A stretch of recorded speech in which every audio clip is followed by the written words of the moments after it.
Agora, irmãos, vamos continuar. Vamos caminhar um pouquinho mais para a glória de Deus. Mas aqui ainda estamos meio parados, não é?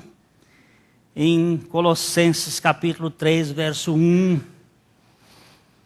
Ainda estamos meio parados, vamos ainda ficar aqui um pouquinho. Quando você está numa curva de rio e pescando e está dando peixe, não é bom sair dali, não. Continua pescando ali que tem peixe. Curva de rio é o melhor lugar de pegar peixe. Você sabe que os rios, quanto mais sinuosos, mais piscosos. Quanto mais curvas ele tem, mais possibilidade de você pescar. Porque na curva de rio é que junta os detritos e os paus, e ali formam casas para os peixes se abrigarem. Uma vez disseram assim, a primeira igreja batista em Londrina é uma curva de rio.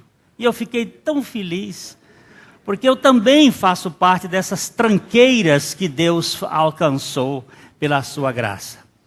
Nós somos os piores alcançados pelo melhor, que é Cristo, na sua infinita misericórdia. Vamos abrir então Colossenses capítulo 3, verso 1.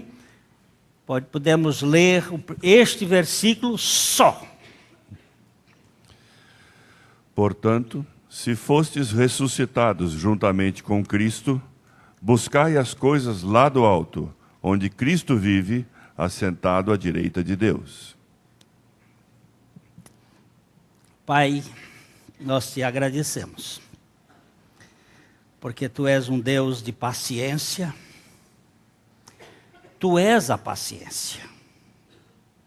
Tu és o Deus da graça. Tu és a graça.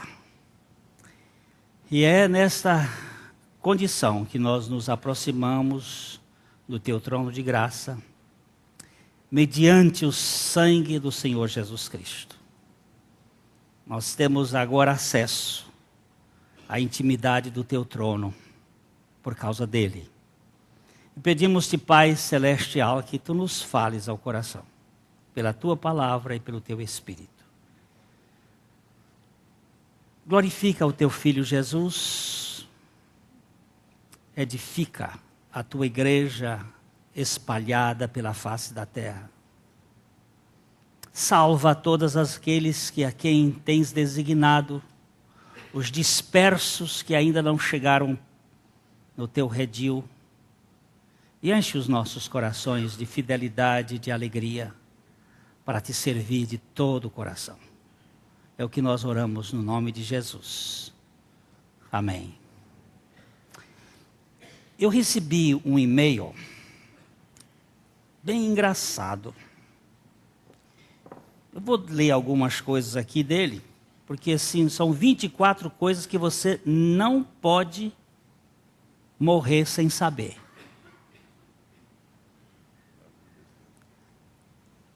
"24 coisas que você não pode morrer sem saber.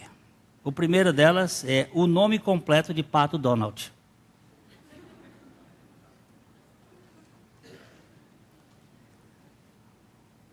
Donald Fort Larry Duck. Agora você sabe. Você não pode morrer sem saber que em 1997, as linhas aéreas americanas economizaram $40 mil, eliminando uma azeitona de cada salada.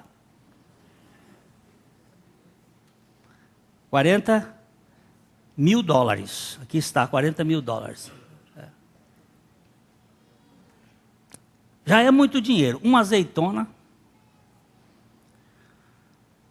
Você não pode morrer sem saber que uma girafa pode limpar suas próprias orelhas com a língua.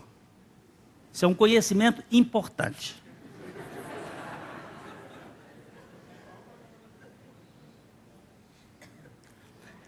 Outra coisa que você não pode deixar de saber é que milhões de árvores no mundo são plantadas acidentalmente por esquilos que enterram nozes e não lembram onde eles as esconderam.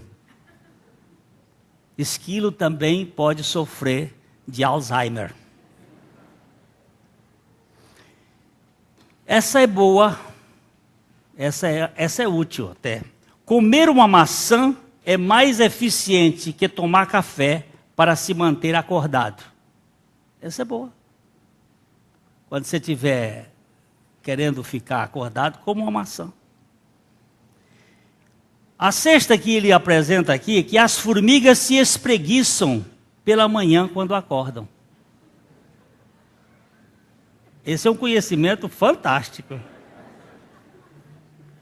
Outro conhecimento que ele levanta aqui, que é muito importante, é que as escovas de dente azuis são mais usadas do que as vermelhas. Esse também eu achei valioso. O porco é o único animal que se queima com o sol além do homem. Ninguém consegue lamber o próprio cotovelo. É impossível tocá-lo com a sua própria língua.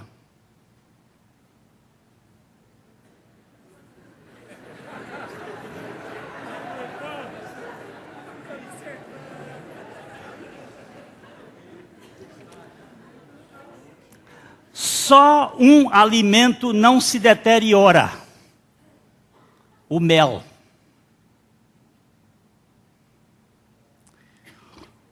Os golfinhos dormem com um olho aberto. Eles vigiam e oram. Ou vigiam e dormem.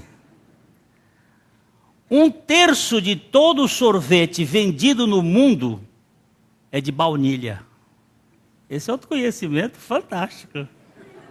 Você não sabia que é tão importante. Veja bem que coisa importante que você não sabia, que você precisa saber antes de morrer. As unhas das mãos crescem aproximadamente 4 vezes mais rápido que as unhas dos pés. Coisa fantástica. Fabulosa. Outra coisa que você tem que saber é que o olho da avestruz é maior do que o seu cérebro. É por isso que ela sempre procura as coisas brilhantes. Será que a mulher tem alguma semelhança?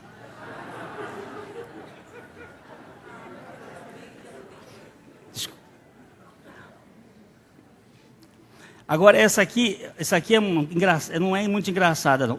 Os destros vivem, em média, 9 anos mais do que os canhotos. Quem é canhoto não gosta disso aqui. O quack de um pato não produz eco. E ninguém sabe por quê. Quack, não produz eco. O músculo mais potente do corpo humano é a língua. Esse eu já sabia. É impossível espirrar com os olhos abertos. Essa também é fantástica. J é a única letra que não aparece na tabela periódica. Que coisa, hein? Importantíssimo.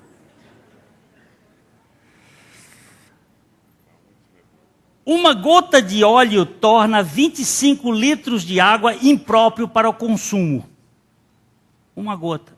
Esse é interessante. Os chimpanzés e os golfinhos são os únicos animais capazes de se reconhecer na frente de um espelho. É outro conhecimento fantástico. Agora, esse aqui é bom. Rir durante o dia faz com que você durma melhor à noite. Esse é provado e é bom mesmo. Agora, 40% dos telespectadores do Jornal Nacional dão boa noite a William Bonner no final.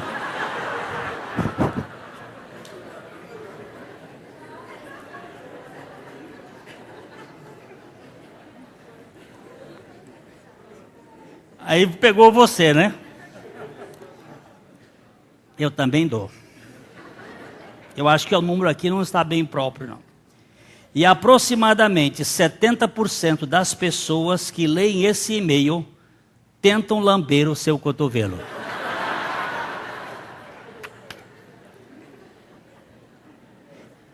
Este é um conhecimento realmente fabuloso. 24 perguntas, 24 assuntos que você não pode deixar de saber. Mas, meu irmão, há um assunto que você não pode deixar de saber. E é só um. Eu queria que você abrisse sua Bíblia no capítulo 8 de Hebreus. Hebreus capítulo 8.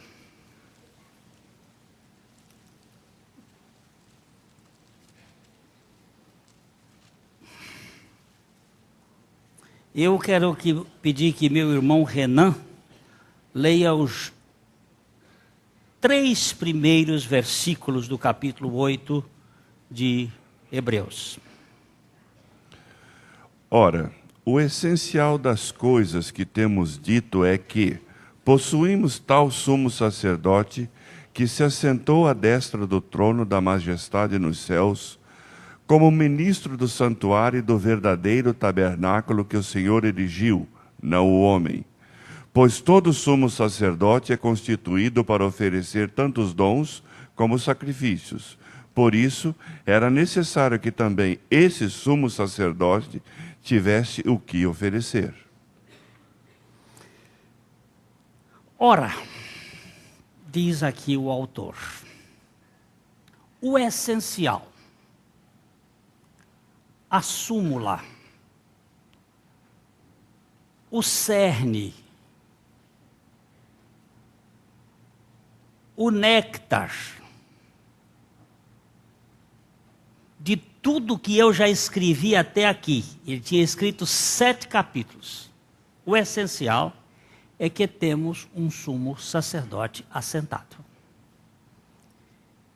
Eu já tenho parado diante desse versículo aqui muitas vezes. Por que que o autor quis dizer que o essencial de tudo era ter um sumo sacerdote assentado?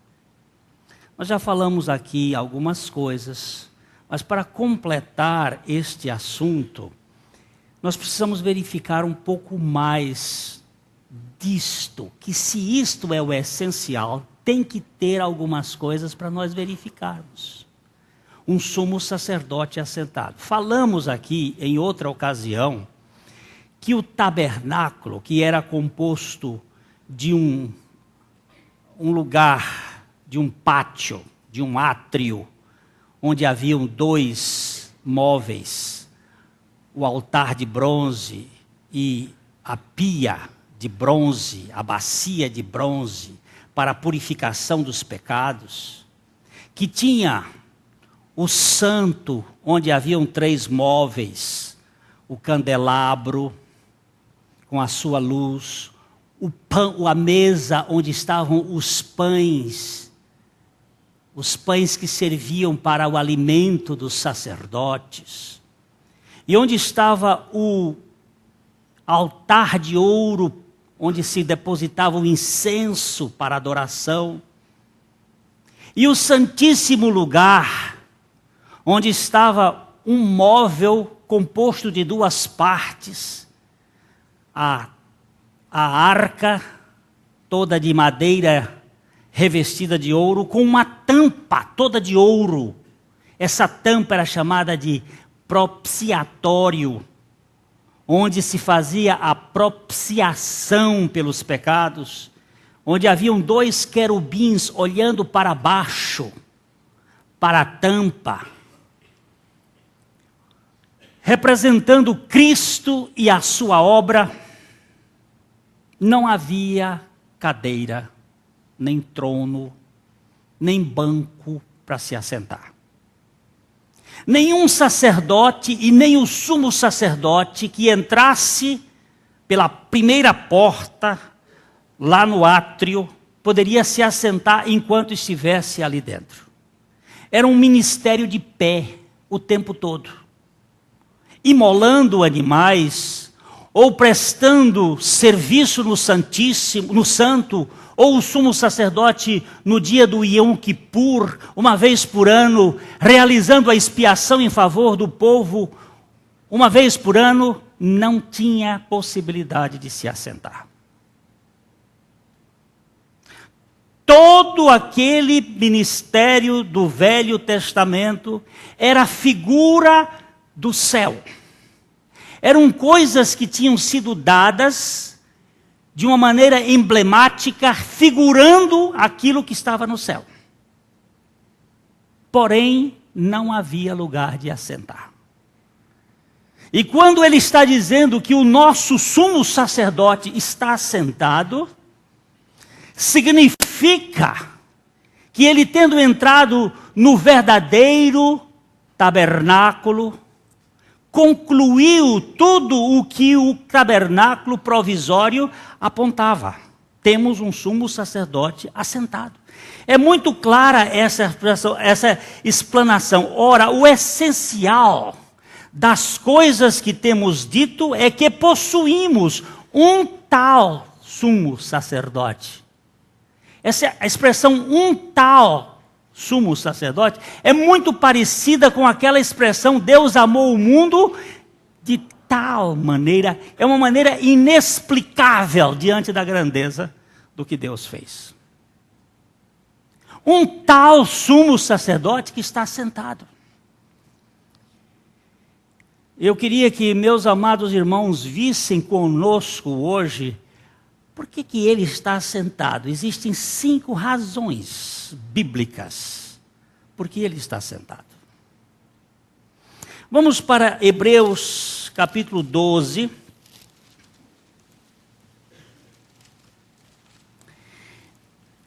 Nós temos no capítulo 11 uma descrição dos peregrinos da fé. Essa descrição começa com Abel. O primeiro peregrino da fé é Abel. É bom a gente lembrar que Adão não teve esse privilégio de ser um peregrino da fé. E é bom lembrar também que Jó não está nos peregrinos da fé. E depois vocês vão estudar por quê, eu não vou dar lição para ninguém. Mas o primeiro peregrino da fé é Abel, que ofereceu sangue. Ele ofereceu. No caso de Adão, o sangue foi manifesto, foi oferecido pelo próprio Deus. Mas aqui Abel ofereceu sangue por a expiação. E ele vai passando de Adão, ele passa por Enoque, passa por Noé, e vem andando, e passa por Abraão, por Isaac, por Jacó, por José, e vem e fala de várias pessoas. E quando chega no capítulo 12, no verso 1, 2 e 3...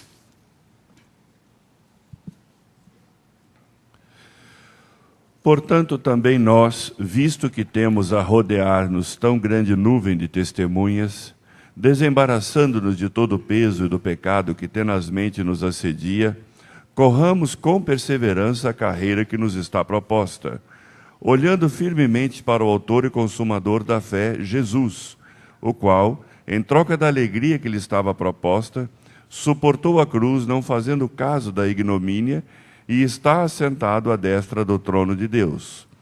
Considerai, pois, atentamente aquele que suportou tamanha oposição dos pecadores contra si mesmo, para que não vos fatigueis, desmaiando em vossa alma. Irmãos, preste bem atenção. Depois dele falar dessa turma toda que está peregrinando, ele diz assim: agora, nós, visto que temos a rodear-nos uma tão grande nuvem, que é muita gente, de testemunha, corramos com perseverança a carreira que nos está proposta, olhando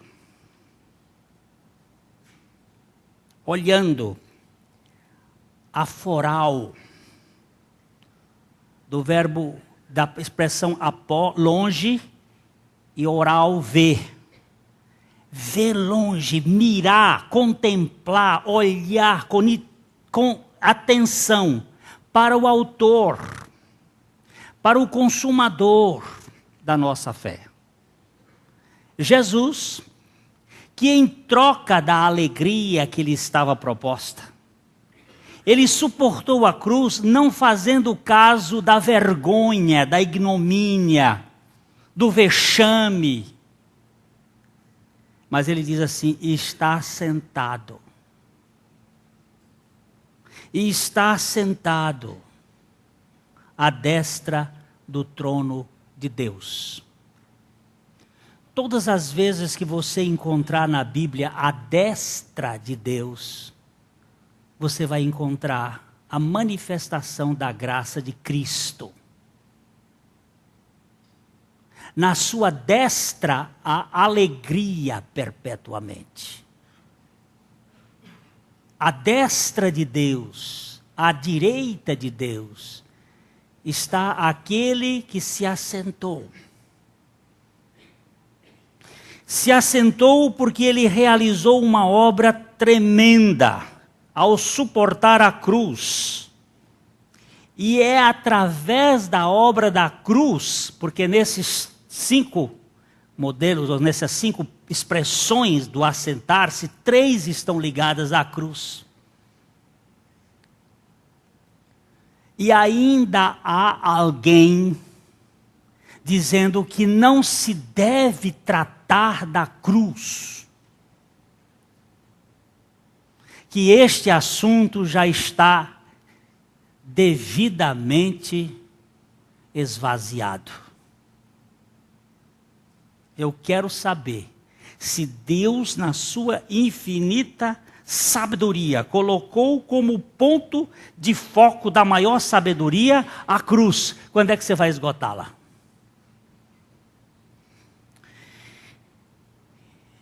Olhando firmemente para o autor e consumador da fé, o qual em troca da alegria que lhe estava proposta, suportou a cruz, não fazendo caso da ignomínia, e está sentado, por causa da obra de Cristo, na cruz, que foi perfeita.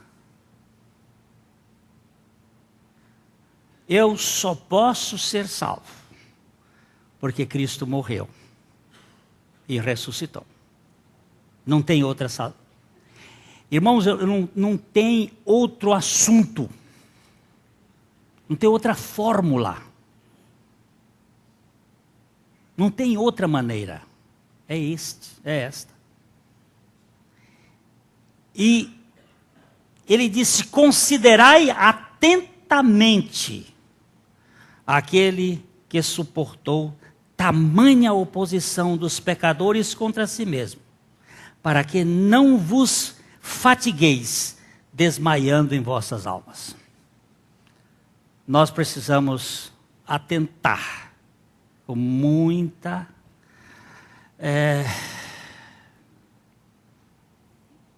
objetividade para esse fato. O nosso sumo sacerdote está assentado. Segunda razão, nós vamos olhar aqui no capítulo 10 de Hebreus, nos versos 11, 12 e 13. Ora, todo sacerdote se apresenta dia após dia a exercer o serviço sagrado e a oferecer muitas vezes os mesmos sacrifícios que nunca, jamais podem remover pecados. Jesus, porém, tendo oferecido para sempre um único sacrifício pelos pecados, assentou-se à destra de Deus, aguardando daí em diante até que os seus inimigos sejam postos por estrado dos seus pés. Ele compara o velho modelo do sacerdote de Arão com o novo modelo do sacerdócio de Melquisedeque. O modelo do sacerdote arônico era repetitivo. ele tinha que fazer todas as coisas, todas as vezes a mesma coisa. Todas as vezes que ele fazia aqueles hábitos de imolações, ele diz, derramar de sangue que não podem tirar os pecados, remover os pecados. Hoje de manhã eu falei que dentro do babilonismo, que foi aprendido pelos judeus, o judaísmo, que é diferente de Israel. Quem não esteve pela manhã deve pegar o boletim ou depois ouvir o estudo para saber algumas diferenças importantes. O judaísmo ele surgiu como religião na Babilônia e com a sua metodologia influenciou, de certo modo, a igreja, e especialmente pós-Constantino, trazendo para a origem da Igreja Católica a repetição da missa como expurgação do pecado. Onde cada dia que o sacerdote faz a repetição, a pessoa pode ser expiada. Mas segundo o que está dito no texto de Hebreus, ele está dizendo que ele fez um único sacrifício. Por favor, Renan, leia o versículo 12 outra vez do capítulo 10. Jesus, porém, tendo oferecido para sempre um único sacrifício pelos pecados, assentou-se à destra de Deus. Veja agora, salta e leia o verso 14, irmão Renan. Por quê? Com uma única oferta, aperfeiçoou para sempre quantos estão sendo santificados. Olha que coisa mais linda. Já aperfeiçoou. E já aperfeiçoou para sempre os que ainda continuam sendo santificados. Perante a obra realizada por Cristo, isto foi conclusivo. Não tem mais o que fazer. E ele está assentado. Veja bem que ele disse aqui, tendo oferecido para sempre um único sacrifício pelos pecados, assentou-se à destra. Por que o Senhor assentou? Porque o seu sacrifício é conclusivo, é consumatório, é inapelável.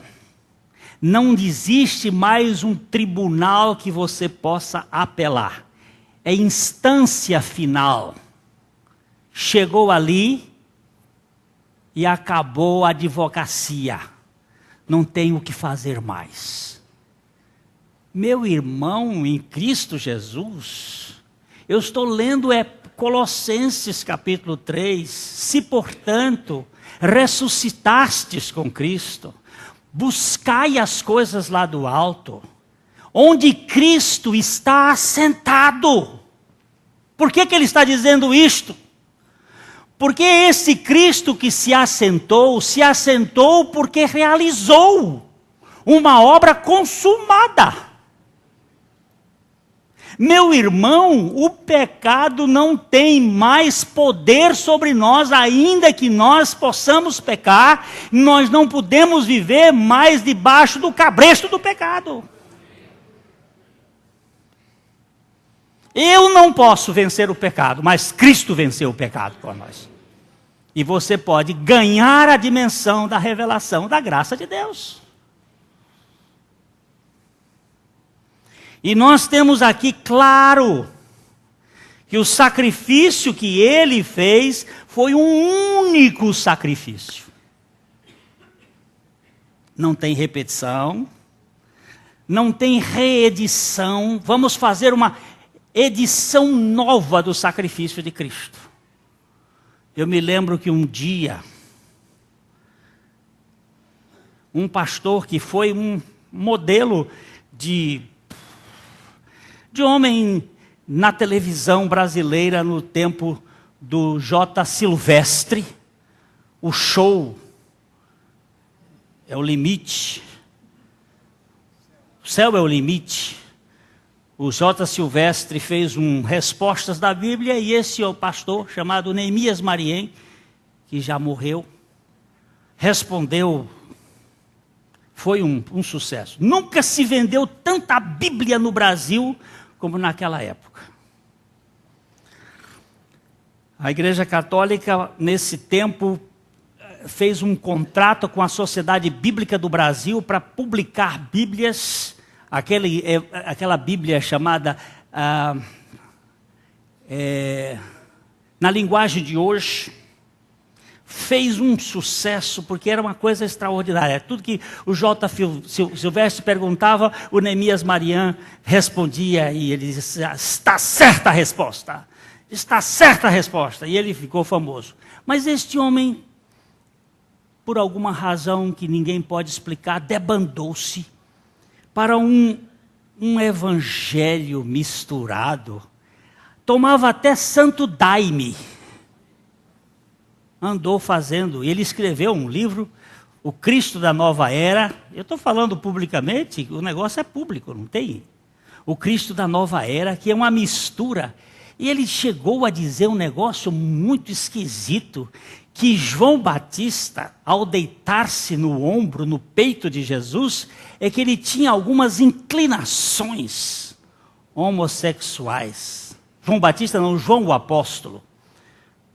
Você imagina um negócio desse?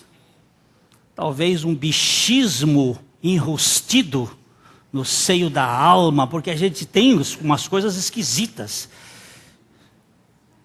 Este homem falou no programa do Jô Soares, estes ouvidos ouviram e estes olhos viram.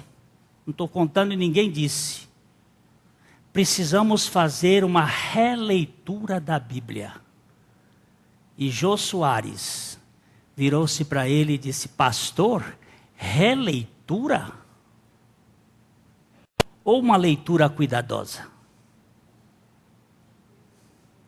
Releitura quer dizer isso dentro do chamado pensamento, aquele pensamento sintético de Hegel, dentro daquilo que se chama dialética. Releitura significa que a verdade é relativa.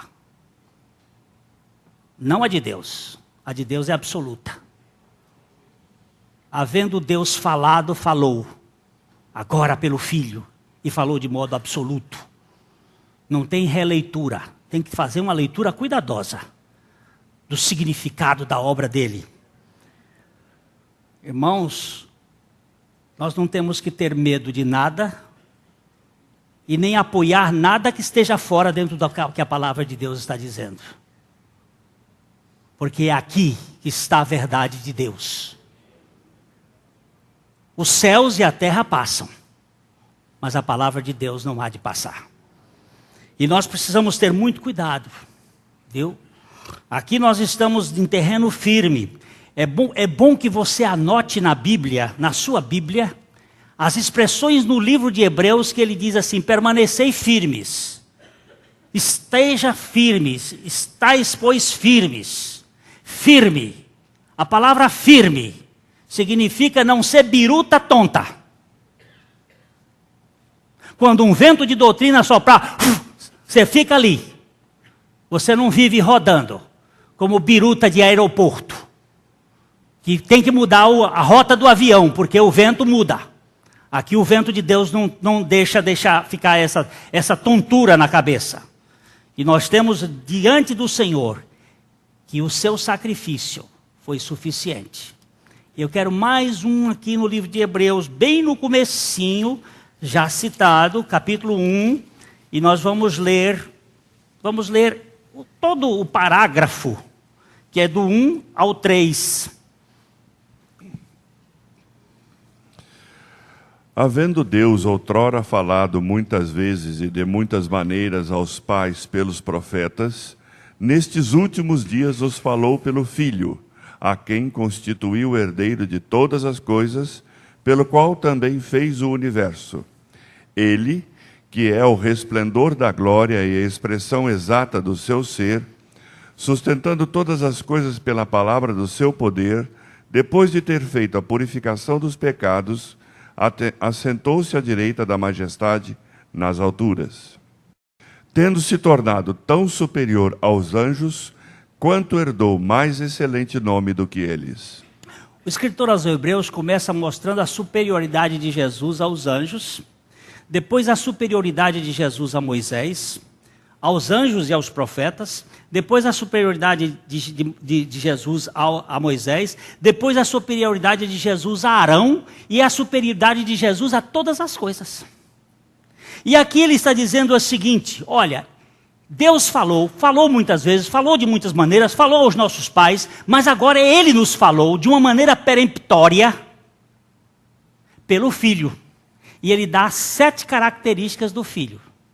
Ele diz que o Filho é o herdeiro de todas as coisas, que o Filho é o criador do universo, que o Filho é a perfeita imagem de Deus, que o Filho sustenta todas as coisas pela palavra do seu poder, que o Filho, depois ele usa a expressão aqui, tendo feito a purificação dos pecados, assentou-se à destra de Deus, sendo superior aos anjos. Tendo feito a purificação dos pecados, não está falando de perdão, está falando de purificação. Purificação é a última instância. Primeiro, se confessarmos os nossos pecados, Ele é fiel e justo para nos perdoar os pecados e nos purificar de toda injustiça.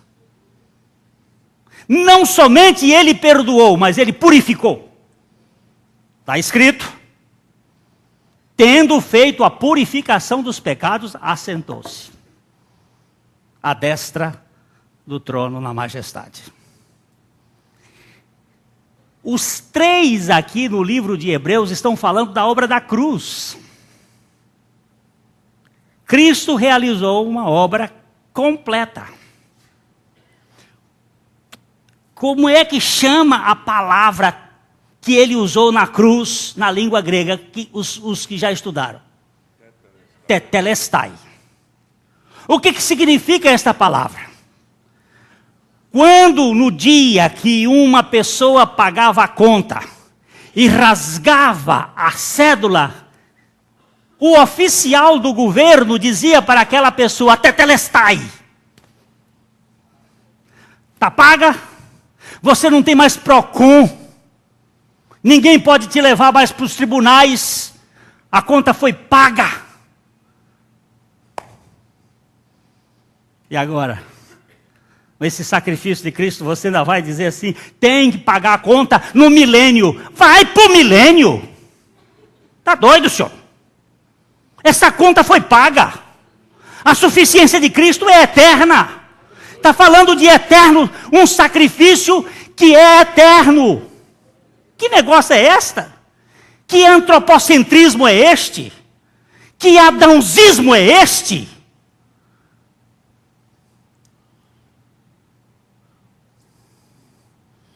Na minha causa eu tenho que ser cordeiro, mas na causa de Deus eu tenho que ser leão. Meu irmão, eu não aceito isto. Que se ponha peso sobre os ombros daquele que foi convidado para receber um jugo suficiente. O meu fardo é leve.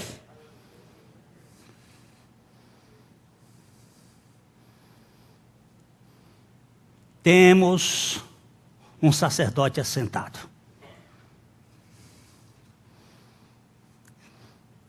Fazia tempo que eu não adorava em línguas. Parece que tinha sumido. Mas essa semana voltou. No auge da glória. Senhor, meu coração precisa de Ti, eu não quero nada mais do que a Ti. Tu és o meu bem-amado. Quero dizer para vocês que línguas é assunto de adoração particular. Mas vamos caminhar um tiquinho mais.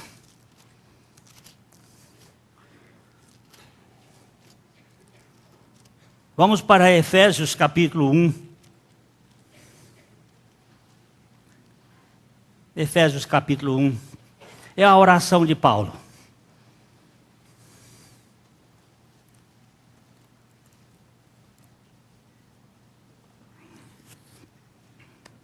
A oração de Paulo. Vamos começar com o verso 15, irmão Renan, e vamos até esse ponto, no verso 21. Por isso também eu, tendo ouvido a fé que há entre vós no Senhor Jesus e o amor para com todos os santos, não cesso de dar graças por vós, fazendo menção de vós nas minhas orações, para que o Deus de nosso Senhor Jesus Cristo, o Pai da glória, vos conceda espírito de sabedoria e de revelação no pleno conhecimento dele, iluminados os olhos do vosso coração, para saberdes qual é a esperança do seu chamamento, qual a riqueza da glória da sua herança nos santos, e qual a suprema grandeza do seu poder para com os que cremos, segundo a eficácia da força do seu poder, o qual exerceu ele em Cristo, ressuscitando-o dentre os mortos e fazendo-o sentar à sua direita nos lugares celestiais, acima de todo principado e potestade e poder e domínio e de todo nome que se possa referir não só no presente século, mas também no vindouro. Ih, que coisa linda! Paulo parece que extravasa aqui nessa oração, ele abre o peito e diz assim: desde que eu comecei a orar, eu não cesso de orar, não cesso de fazer menção de vós nas minhas orações, para que o Deus de nosso Senhor Jesus Cristo, o Pai da glória, aí ele diz 3 coisas que ele queria que ele fizesse. O que você quer, Paulo, que o Pai da glória faça na igreja de Éfeso? 3 coisas. Eu quero que eles sejam iluminados nos olhos interiores para saberem o quê? O que você quer que eles saibam? Primeiro, para saber a esperança do chamamento. Eu só quero lembrar para vocês, meus irmãos, que o chamamento de Deus não tem corte. Eu tenho visto alguns atletas que são chamados para a seleção, mas que por razões A, B ou C, eles são cortados, porque se machucam e não fazem parte da seleção. A seleção de Deus, uma vez chamado, para sempre chamado. A vocação de Deus é irrevogável. Os dons de Deus são sem arrependimento. Primeiro você tem que guardar bem isto. Ele está chamando a atenção para que os olhos sejam, e isso é bom porque lá eu tenho gasto muito tempo na internet respondendo, e os irmãos que estão ouvindo via internet, eu recebo muitos e-mails: pastor Glênio, o crente pode perder a salvação? Necas de Pitibiriba. Uma vez salvo por Jesus Cristo, ele não dá uma salvação provisória. Isto aqui não é módice, que é descartável. Isto aqui é eterno, é sangue eterno. Um único sangue, derramado uma vez para sempre, pode salvar totalmente aqueles que se chegam a Ele, vivendo sempre para interceder por nós. Por favor, salvação é eterna. Agora, se alguém não foi salvo e está meio salvo aí é problema seu. Então vamos entrar no... Como é que pode ser meio salvo, eu não sei. Eu não posso entender que uma pessoa pode estar meio morta ou meio viva. Ou está morta ou está viva. A segunda coisa que ele diz é o seguinte: eu queria que os olhos de vocês fossem abertos para compreenderem qual é a riqueza da glória da herança nos santos. Epa! O que você tem de tesouro? Qual é a riqueza da glória da herança? Você já avaliou que você é possuidor? Eu estou me lembrando daquele camarada que tinha um quadro bonito na sua sala. Um quadro que tinha sido da bisavó, da avó, da mãe, e que foi para ele. E ele botava lá na sala. Um dia, um amigo dele chegou lá na casa dele para jantar. Olhou o quadro, aquele amigo era um especialista, era um marchand, vendedor de quadros, era um cara que entendia de quadros. Chegou perto do quadro, bota o bicho para cá para andar. Chegou perto do quadro, começou a examinar, examinou o quadro, pegou no quadro, virou o quadro, olhou o quadro e virou para ele e disse assim: você quer 3 milhões de dólares nesse quadro? O cara disse: você está doido, rapaz? Isso aqui era da minha mãe, que veio da minha avó. Não, isso aqui é um quadro que... Ele disse: faz o seguinte, você me dá 10% do valor do quadro, eu vou vender o quadro para você. Você quer um dinheiro grande? Ele disse: quanto esse quadro vale? Ele disse: não, espera, você me dá 10%, eu vendo o quadro para você. E ele foi vendido em Londres por 26 milhões de dólares. Era um verdadeiro Rembrandt, que estava lá na casa dele, ele não sabia. Eu quero saber, você já tem feito a avaliação de quanto vale o Criador do Universo, seu Salvador? Não sabe. É isso que Paulo está dizendo. Abrir os olhos do entendimento para enxergar o quanto vale a herança dos santos. Terceira coisa que ele diz aqui: o qual é a suprema grandeza do seu poder para conosco os que cremos, segundo a eficácia do seu poder. Você já pensou quanto é o poder que ele tem? Não só o valor, mas o poder.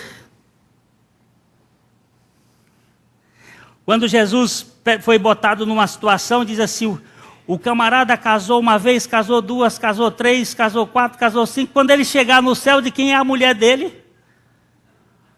Com quem ele vai ficar? Ele casou 7 vezes, a mulher casou 7 vezes com 7 irmãos. Os irmãos foram morrendo. Nunca vi a família pior do que essa. Todo mundo morria, casava, ó mulher matadeira. Ficou, de quem é que vai ser lá no céu? De quem é que ele vai ser? E Jesus disse uma coisa interessante: errais, não conhecendo as Escrituras, nem o poder de Deus. Qual é o poder que ele tem? Eu não posso, mas ele pode. A grandeza do seu poder.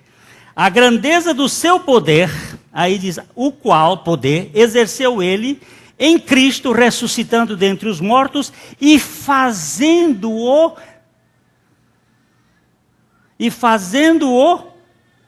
assentar à sua destra nos lugares celestiais. Por causa da sua ressurreição, por causa da sua morte cabal, do seu sacrifício total, do seu sacrifício irretocável, ele assentou, e por causa da sua ressurreição, ele culminou a obra e se assentou. Eu estou dando 4 razões até aqui. Agora eu quero ir para a 5ª razão, que nós vamos aqui mesmo em Efésios capítulo 2. Nós vamos começar com o verso 10 e vamos terminar no verso 7. Espera aí. Efésios 2, de 4 a 7. Mas Deus, sendo rico em misericórdia, por causa do grande amor com que nos amou, e estando nós mortos em nossos delitos, nos deu vida juntamente com Cristo. Pela graça sois salvos.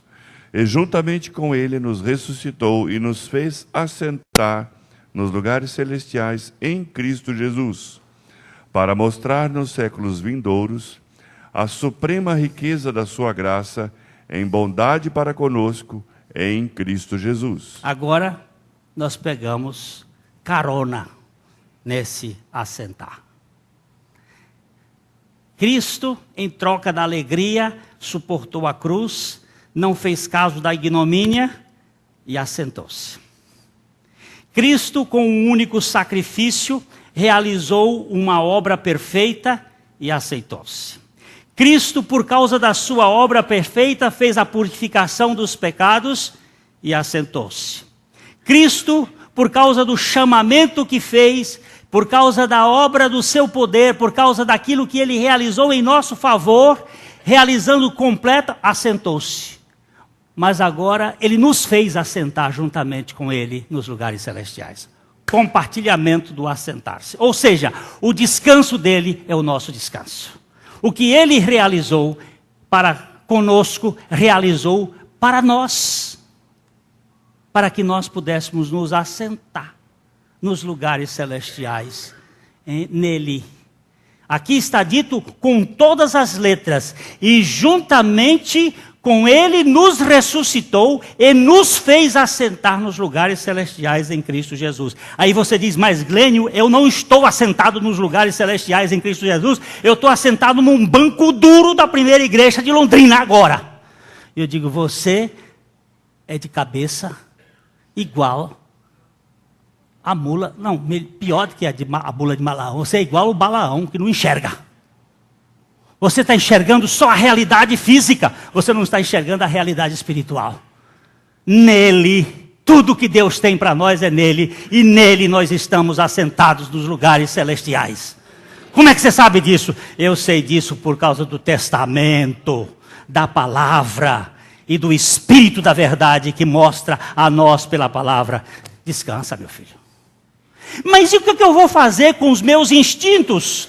Vamos agora levar o morrer de Jesus em nosso corpo, até que a revelação do Senhor nos manifeste a graça de toda a riqueza da sua bondade e tolerância, ignorando que a bondade de Deus é que nos leva ao arrependimento. Dá para descansar? Dá. Dá. Nós temos um Deus que não perde partida. Aquele que começou a boa obra, há de completar. Nem que ele nos leve a muitos quebrantamentos, a muitas decepções. Eu tenho sido quebrado, irmãos. E ultimamente o Senhor tem me dado nojo de mim mesmo. Como é bom, eu não sei onde quem é esse carro que está apitando, mas tem um carro aí apitando. É capaz de ser o inimigo do outro. Queridos,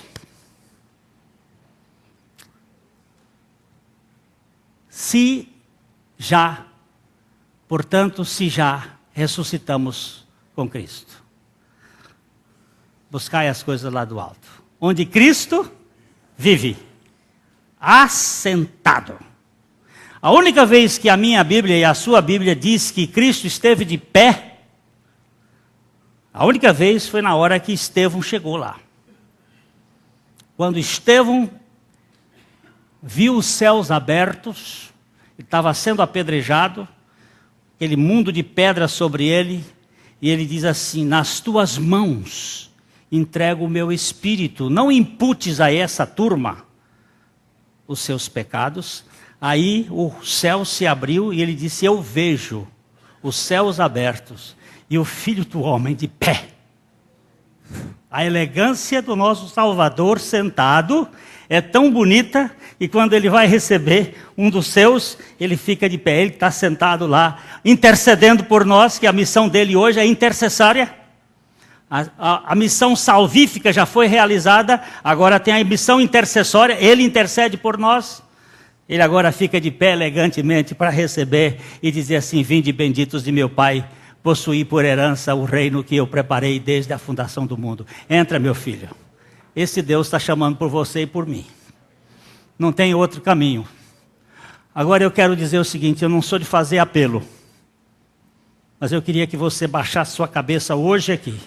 Você que nunca recebeu a Cristo como o Senhor da sua vida, e o recebesse como um ato de fé. Eu não quero ser um religioso, eu quero ser um filho. E eu recebo Jesus no meu coração hoje. Eu quero receber o Senhor. E depois, se você quiser tratar desse assunto, você pode tratar com um dos irmãos que são filhos de Deus, sobre a sua decisão de ter recebido a Jesus Cristo no seu coração. Curve sua cabeça.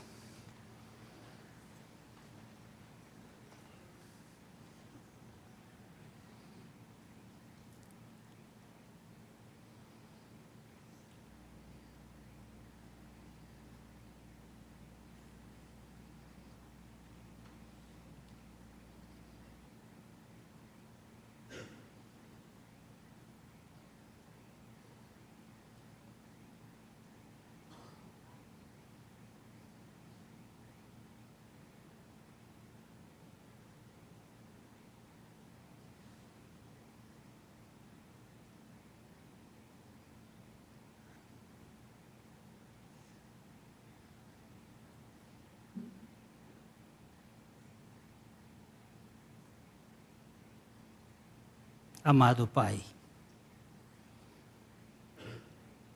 eu quero te agradecer profundamente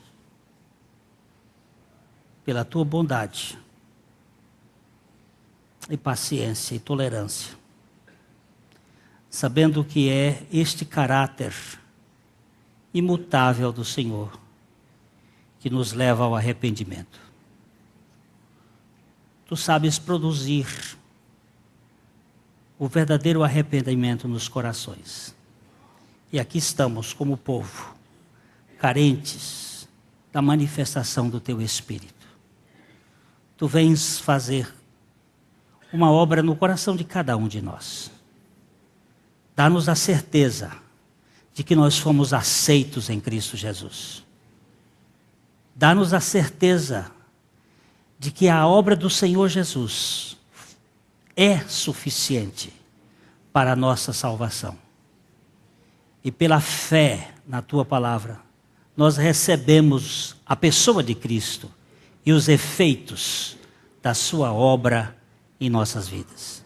Agradecemos-te, porque tu não és Deus que muda de opinião, porque tu és um Deus eterno e imutável, e que nos aceitas de modo perfeito e completo em Cristo Jesus. Aqui está este povo é teu, nós somos teus, nós somos ovelhas do teu pastoreio e queremos ser governados pela tua vontade. Pai, obrigado por esta noite, pela obra que estás fazendo em cada um de nós, para que em tudo Cristo seja glorificado. E é no nome dele que nós oramos. Amém. A mensagem que você acabou de assistir faz parte do Ministério de Comunicação Palavra da Cruz. Temos um grande acervo de estudos bíblicos em áudio e vídeo. Distribuímos também, gratuitamente, o jornal mensal Palavra da Cruz. Entre em contato conosco pelo fone fax 0 operadora 43 3322 3037 ou pelo e-mail com@palavradacruz.com.br. Visite-nos também pelo site www.palavradacruz.com.br. Graça e paz.